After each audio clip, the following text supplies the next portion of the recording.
Morav Rabotai, Shalom, Uvracha. Ce Shabbat, on lira Bezrat Hashem, Parashat Pinhas, aussi bien en Israël qu'en Chutz La'aretz. Alors on a déjà commencé la période de Ben Hametzarim. Alors on dit que les trois parashiot, donc depuis 17 Tammuz jusqu'à Tisha B'Av, on va lire des haftarot qui sont pas liés avec la parasha. Normalement, les haftarot qu'on lit toutes les semaines, ils ont un lien avec la parasha. Mais là, on va lire des haftarot qui parlent plutôt au sujet du Hurban Bet HaMikdash, au sujet de la destruction du temple. On appelle donc ces haftarot Tlata des Pur'anota. Trois qui parlent des Pur'anot, des malheurs qu'Am Israël ils ont eu dans le passé par rapport au Bet HaMikdash. Et Bezrat Hashem, après Tisha B'Av, ce sera Shiv'a Dinahamuta, 7 de consolation. Maintenant, Rabotai, on va essayer de voir un point très intéressant par rapport à la paracha. Donc, on a dit les haftarot, on va commencer à parler donc quelque chose qui est lié avec le Hurban Bet HaMikdash. De 17 Tammuz jusqu'à Tisha B'Av, on a 21 jours. Dans cette parasha, Parashat Pinhas, on va lire tous les passages qui nous ordonnent de faire les fêtes juives. On commence par Rosh Chodesh, après toutes les fêtes, Pesach, Shavuot, Rosh Hashanah, Kippour, Sukkot, et ainsi de suite. Pour dire que quoi, Rabotai, comme le Navi, il a dit qu'on avait parlé pour le 17 Tammuz, on doit jeûner. Alors le Nabi il a dit, ces jours-là seraient des jours de Sasson, Vesimha, seraient des jours de joie. Alors maintenant, la paracha aussi, elle nous fait signe. La Torah nous dit, c'est vrai que vous allez commencer des passages de Pur'anut, un rappel sur le Hurban, mais rappelez-vous les fêtes. Mais plus que ça, Rabotai. On sait que cette période de Sheva Asar B'Tammuz jusqu'à Tisha B'Av, elle dure 21 jours. Alors on dit que les fêtes aussi juives, il y a 21 jours.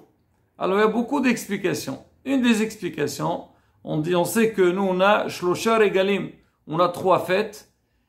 Les fêtes c'est 7 jours. La fête de Shavuot, même qu'il y a un jour en Israël ou 2 jours en Chutz La'aretz, on dit qu'en vérité, ils sont considérés comme 7. Pourquoi? Parce qu'on dit celui qui approche un Korban, il a 7 jours pour, si jamais il n'a pas fait le Korban, il a 7 jours pour se rattraper. En tout, ça fait 21. Mais Rabotai, il y a encore plus que ça. Si on essaie de voir les jours de Yom Tov qu'il y a, par exemple, on va prendre la fête de Pesach, on a 2 jours au début et 2 jours à la fin. On va parler de Chutz La'aretz. Sukkot, 2 jours au début, 2 jours à la fin. Shavuot, il y a 2 jours. Les 8 jours de Hanouka, les 2 jours de Rosh Hashanah.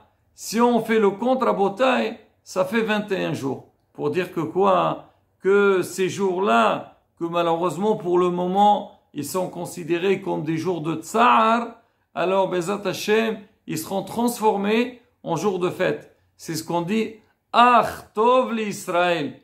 C'est quoi Ach Tov l'Israël? Même ça serait bien pour l'Israël, ça veut dire il y a des jours que pour le moment, ils ne sont pas des jours de fête. Si Dieu veut, ils seront des jours de fête. C'est cette période-là de Sheva Asar B'Tammuz jusqu'à Tisha B'Av. Et le mot Ach, c'est 21. C'est pour dire ces 21 jours-là qu'on va faire, qu'on est en train de vivre maintenant. Si Dieu veut, ça serait 2 jours de fête. Là, Rabotai, comme on dit, une petite parole par rapport à la période dans laquelle on est entré déjà, Rabotai. Alors, il faut savoir, même qu'on a une obligation de sentir la destruction du temple, le tsar, la douleur de cette grande défaite, mais toujours avoir de l'espoir. Et Bezrat Hashem, on aura très prochainement la Géoula Shlema.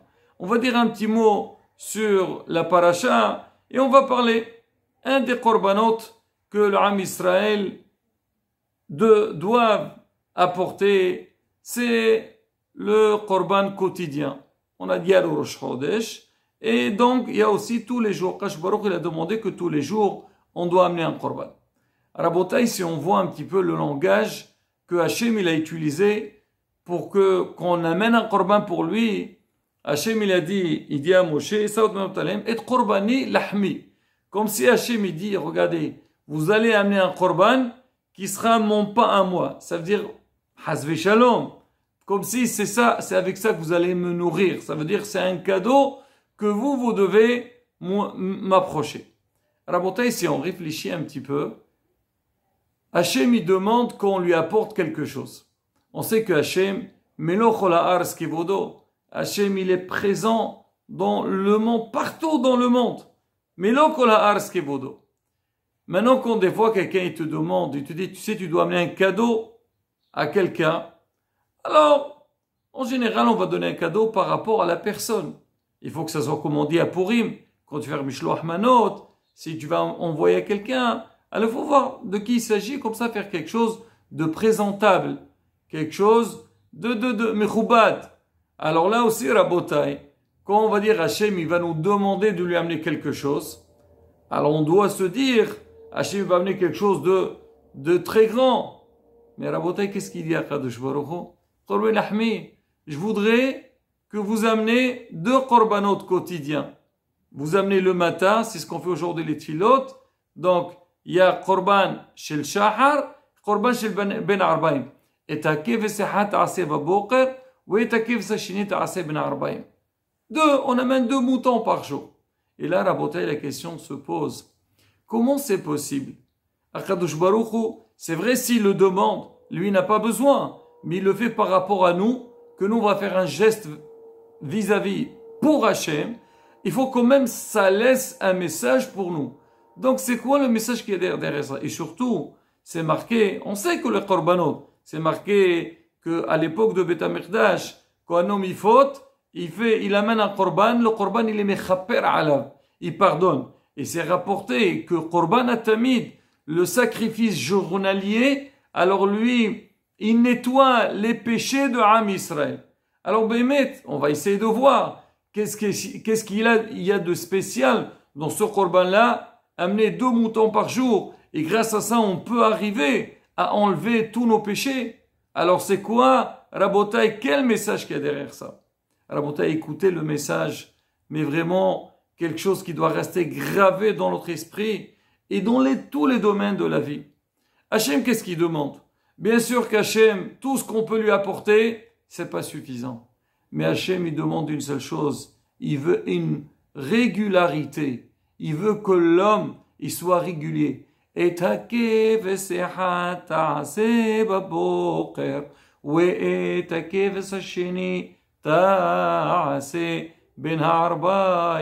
moi, ce que je veux, que ça soit régulier. Tous les jours. Un le matin et un l'après-midi. Si maintenant tu as donc cette bonne attitude que tous les jours tu es régulier, c'est là que je suis prêt à te pardonner. On dit, quelqu'un qui a raté un korban et son temps est passé, on dit,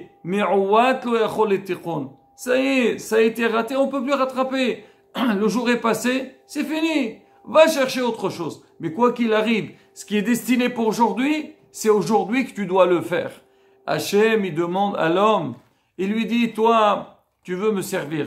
Tu sais quand tu vas servir Hachem, c'est là que tu vas t'améliorer. C'est là que tu vas te corriger. Ben, sache-le ce que je te demande. Sois régulier. C'est que tous les jours, ne rate pas ce que tu vas faire.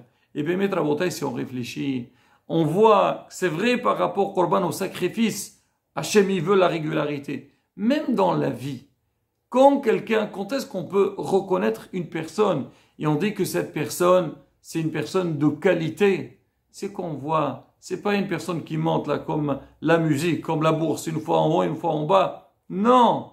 Voilà, c'est quelqu'un, voilà, sa gentillesse, elle change pas. Quand lui, c'est verpanim faute, alors c'est tout le temps. Mais pas par rapport à son humeur. S'il est bien, alors tu vois, il est très sympathique, mais si aujourd'hui il a le moindre pépin, il te regarde même pas. C'est ça. On dit Adam Nikar, on reconnaît la personne par rapport à Koso quand il boit, Kaso quand il s'énerve, ou bien quand il s'agit d'argent. C'est vrai ça, parce que l'homme, un peu, il peut changer. Mais là, quand tu veux reconnaître quelqu'un, comment il est? S'il est tout le temps, voilà, rigoureux, gentil, serviable, sache-le, c'est ça son vrai caractère. Mais une fois par hasard, il est comme ça. Bon, qui te dit? Peut-être aujourd'hui, parce qu'il est bien, ou il a fait un rêve, il a fait un cauchemar. La beauté, c'est pareil aussi, dans la vie du couple. Un couple, il se marie, et bien sûr, donc c'est quoi l'objectif? Que chacun, il essaye de venir vers l'autre. Alors quand tu vas être bien avec ton conjoint, il faut que ça soit régulier. Tout le temps, on ne change pas. Alors quand il faut changer, quand on a su on doit nous améliorer, on doit progresser. Mais sinon, si toi, voilà, avant que tu t'es marié, tu dis oui, moi je ferai, est-ce que tu as gardé cette régularité? Est-ce que tu es resté le même? Là, si vraiment tu restes le même, tu es régulier, là tu peux dire que tu es quelqu'un qu'on peut compter sur toi. Pareil pour Aoudat Hashem, Rabotai. Un homme, des fois, il se dit, voilà, c'est pas obligé qu'on parle de la Teshuvah. On peut parler de tout. Tu dis, moi, je vais trouver Atim la Torah. Je vais fixer un moment d'étude tous les jours. J'ai compris qu'un juif sans Torah, il manque quelque chose. Tu vas venir dans un shiur. Est-ce que tu viens tous les jours? Une fois, tu viens pas. Aujourd'hui, je peux pas. Aujourd'hui, j'ai pas la tête. J'ai une course. Non. Comme il le dit le Shulchan Aruch, tu le prends pour toi, une fois pour toutes. Le matin, tu vas venir à la tefila. On ne sait pas. Surtout quand tu as un minyan. Et ils attendent quand est-ce que le 10e va arriver. À lui, il était là hier. Est-ce qu'il sera là aujourd'hui ou pas? On ne sait pas. Il y a des gens, tu sais que tous les jours, ils sont là. Quoi qu'il arrive. Même la veille, il avait un mariage. Il a fini à 4 heures du matin. À 7 heures, il est à la synagogue. Alors lui, tu sais pas. Ça dépend comment ça lui chante. Non, Rabotai. Tu es quelqu'un de sincère et aller jusqu'au bout. Tu as pris sur toi, voilà, tu as vu quelqu'un qui a besoin d'aide. Pas au début, oui, parce qu'il t'a fait de la peine, tu l'aides, après tu l'oublies. Non, tu continues, tu veilles. Même si tu sais que Baruch Hashem, les choses, ils sont bien arrangées pour lui, tu l'appelles. Alors comment ça marche? Une continuité. C'est ce qu'on dit aussi au niveau de la Teshuvah. Quelqu'un qui fait Teshuvah, c'est pas, voilà, on va appeler ça un coup de folie, et tu dis, ça y est, je veux changer mon mode de vie, et je vais être bien.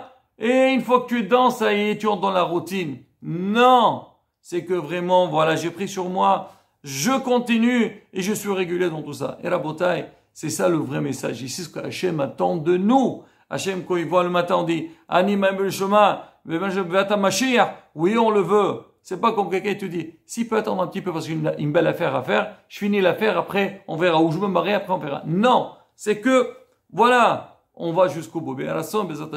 Qu'on prend les choses bien dans les mains et avancer dans Avodat Hashem, on aura toutes les brachot. Amen. Shabbat shalom et vorach.